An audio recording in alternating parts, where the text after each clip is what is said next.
बाबरी मस्जिद की तारीख एक बार फिर से दोहराई जा रही है। ज्ञान व्याप्य मस्जिद और मंदिर का जो विवाद है बिल्कुल उसी रुख पर चल रहा है जिस रुख पर शुरुआत में बाबरी मस्जिद केस को लेकर चला गया था।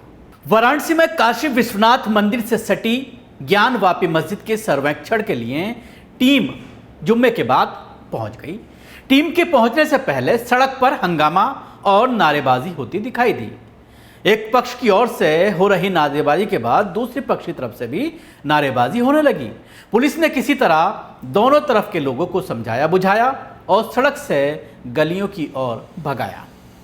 कमेटी के अधिवक्ताओं के मंदिर में प्रवेश के दौरान मुस्लिम समुदाय के करीब 50 की संख्या में जुटे लोगों ने नारेबाजी शुरू कर दी। इसी दौरान दूसरे पक्ष से हर हर महादेव के नारे लगे। स्थिति तनावपूर्ण होती ही पुलिस ने मोर्चा संभाला। मुस्लिम पक्ष के प्रबुद्ध लोग पहुंचे और तत्काल सभी को वहां से हटाया गया।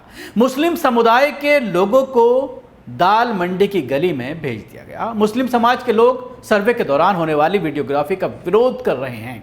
अंजुमन इंतजामिया मसाजिद कमेटी के सचिव ने पहले ही कार्रवाई का विरोध करने का ऐलान किया था। हालांकि इंतजामिया कमेटी के वकील ने कहा है कि कानून की बात मानेंगे पर कुछ अलग होगा तो शिकायत करेंगे। मामले को लेकर जिला प्रशासन और पुलिस पहले से ही अलर्ट पर है।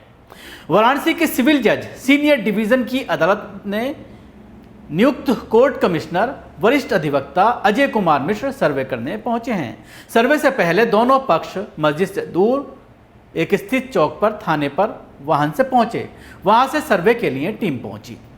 दिल्ली की राखी सिंह सहित 5 अन्य की तरफ से सिविल जज सीनियर डिवीजन रवि कुमार दिवाकर की अदालत में वाद दाखिल कर श्रृंगार गौरी के नियमित दर्शन पूजन व 1991 से पूर्व की स्थिति बहाल करते हुए आदि विश्वेश्वर परिवार के सभी विग्रहों को यथा स्थिति में रखने की मांग की गई है।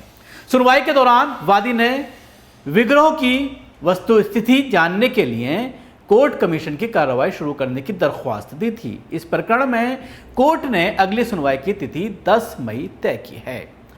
जाहिर सी बात है इस पूरे मामले को लेकर अब सवाल ये खड़ा होता है, आगे इस पूरे मामले में आगे क्या हुआ ये भी बताऊंगा, लेकिन उससे पहले थोड़ा हम बैकग्राउंड में जाते हैं।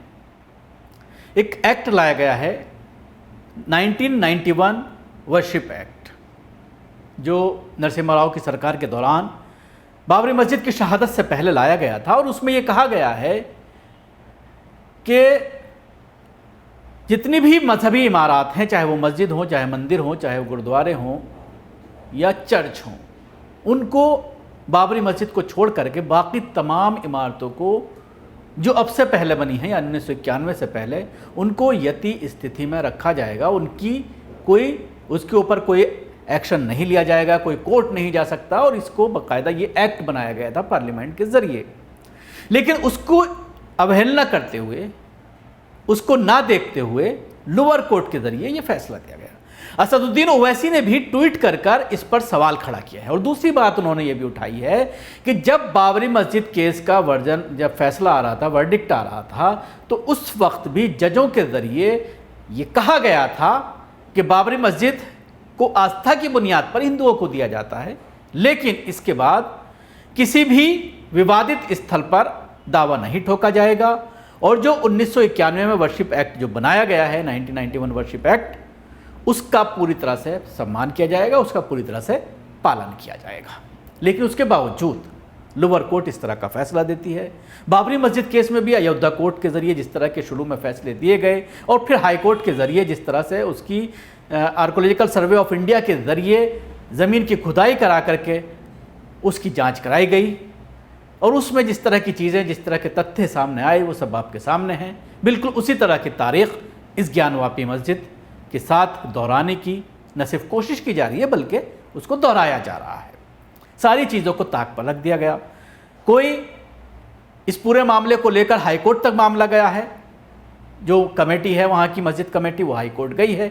हाई कोर्ट से सर्वेक्षण पर रोक लगाने की मांग की गई, लेकिन उसके बावजूद उस पर रोक नहीं लगी। 10 तारीख दी गई है हाई कोर्ट के जरिए। उस पर हमारी निगाह बना रहेगी कि क्या आगे फैसला आता है। लेकिन जो कमीशन ने जो ऑर्डर दिया है, कमीशन की जो कार्रवाई है, जो कोर्ट लोअर कोर्ट के जरिए ऑर्डर दिया गया है बनारस के, वो मैं आपको बताना चाहूँगा। कमीशन की कार्रवाई के दौरान निगरानी के लिए सुप्रीम कोर्ट के वरिष्ठ अधिवक्ताओं की टीम पहुंची है। वादी पक्ष के वरिष्ठ अधिवक्ता हरिशंकर जैन, पंकज गुप्ता व शिवम शुक्ल भी मौके पर मौजूद रहेंगे।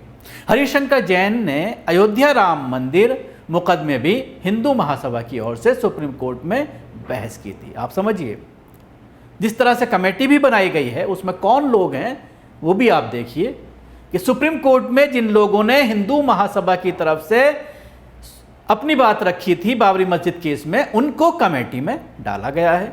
कोर्ट कमिश्नर ने गुरुवार को अदालत में प्रार्थना पत्र देकर कमीशन के दौरान सुरक्षित स्थान और साक्ष्यों के रखने के लिए सुरक्षित जगह उपलब्ध कराने की गुहार लगाई।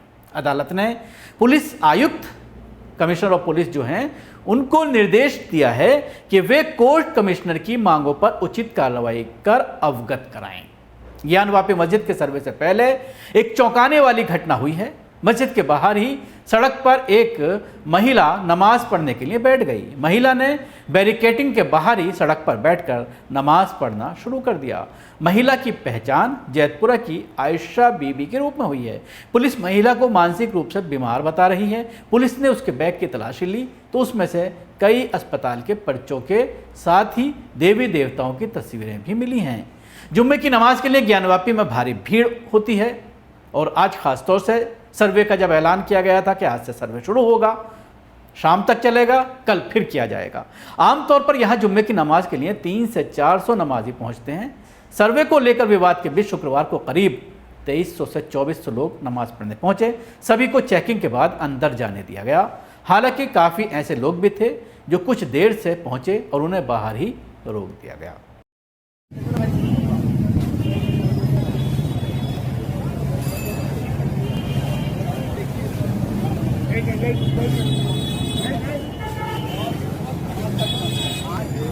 पूरा आपने देखा किस तरह से इस क्रोनोलॉजी को समझने की ज़रूरत है।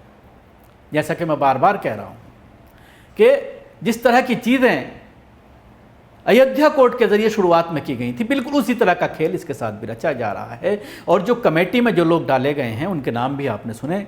उनमें से एक शख्स का मैंने जिस तरह से बताया कि वो हिंदू महासभा की तरफ से पैरवी कर रहा था सुप्रीम कोर्ट में, उसको भी कमेटी में रखा गया है। तो किस तरह के साक्ष्य जुटाए जाने हैं ये इसका अंदाज़ा आप बखूबी लगा सकते हैं और किस तरह के साक्ष्य वहाँ से जुटाए जाएंगे, क्योंकि पहले ही ये कहा गया है कि जो साक्ष्य वहाँ से मिलते हैं, जो सबूत वहाँ से मिलते हैं, उनको रखने के लिए भी कोर्ट से गुहार लगाई गई कि उसमें सुरक्षा व्यवस्था मौजूद कराई जाए, उनको कोई सुरक्षित स्थान अवेलेबल कराया जाए ताकि उसको सुरक्षित रखा जा सके। अब सवाल ये खड़ा होता है, क्या इस कमेटी में कितने मुसलमानों को शामिल किया गया है?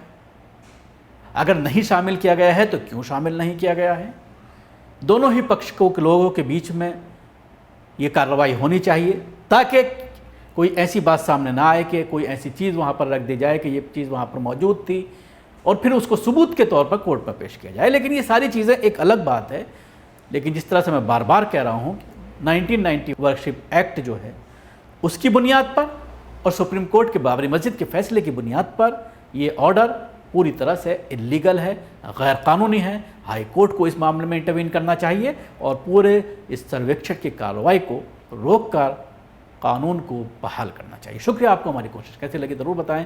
हमारे यूट्यूब चैनल को सब्सक्राइब करना ना भूलें। इसके साथ ही बेल आइकन ज़रूर दबाएं। अगर आप ये वीडियो फेसबुक पर देख रहे हैं तो पेज को लाइक करें, उसके साथ ही फॉलो भी करें। धन्यवाद।